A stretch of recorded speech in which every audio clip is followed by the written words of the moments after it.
Now it's time to see how we can handle errors using try and except block, and for that reason I'm gonna delete this code because I don't need this code.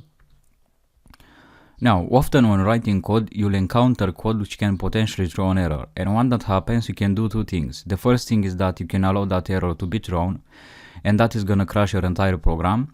Or secondly, you can put the potential code that can throw an error inside the block of a try, and you can say to the computer, hey, try to execute this piece of code, and if something happens, then catch the error. Don't let that error to crash the entire program. And we're gonna see how we can use try and except block in this video. And for that I'm gonna create purposely an error. So I'll go up here, I'll create a variable called number because we're gonna get some input from the user because we'll generate an error. And here I'm gonna convert whatever the user types into an integer because by default what the input function is gonna get is gonna be treated as text. So I'm gonna type input and I'm gonna say enter a number. Now if I run this code, it says enter a number. I'm gonna pass here 23, I'm gonna press enter and we get process finish with x equals 0.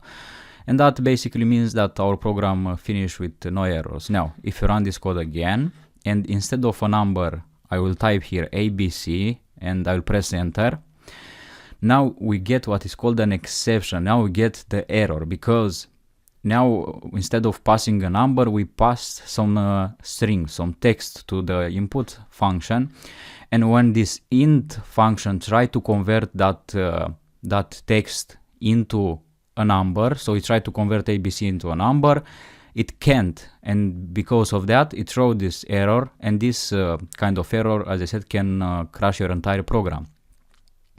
So what we can do? What we can do is that we can put this code which can generate the error inside the block of a try. So I can type here try. So you say, hey, try to execute this code. So I'm gonna add this code at that level of indentation. So I'm gonna add the code there. I'm gonna go down. I'm gonna go at the start. I'm gonna type except. I'm gonna put colon. I'm gonna type print.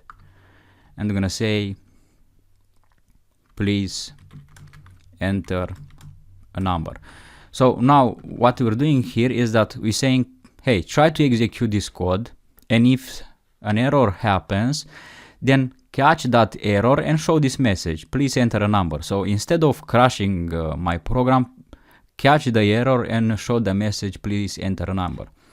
So now if you run this and I pass here ABC, now we get please enter a number, because now what happened is that this thrown the error, this line of code, and that error was catched by the except block, and the except block executed this code which was to output in the console the text please enter a number. And this is preferable to having the entire program crash because of the error, because in this way you can give feedback to the user. You can say, hey, please enter a number, or you can do here, you can put whatever code you want. Now if I now this except that we have here, it will catch any exception. So whatever exception is thrown is gonna be catched by the except block. But we can be more specific than this. Instead of catching any exception, we can be more specific and we can say catch this specific exception. So we know that the exception that is catched is called value error. So if I put here value error, if I type after the except block value error, and if I run this code and I type here ABC, now we get please enter a number. And so if you go up here and we create another variable called num2, and I'm gonna assign 5 divided by 0, and that is gonna generate an error because you can divide by 0. Now when you run this code, now if I pass here 23 and I press enter, now we get 0 division error.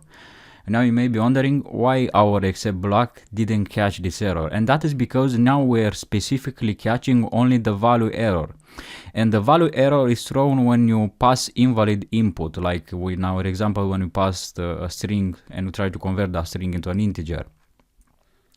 Because this except block now is catching only the specific error value error, that the error which is 0 division error is not catched by our except block.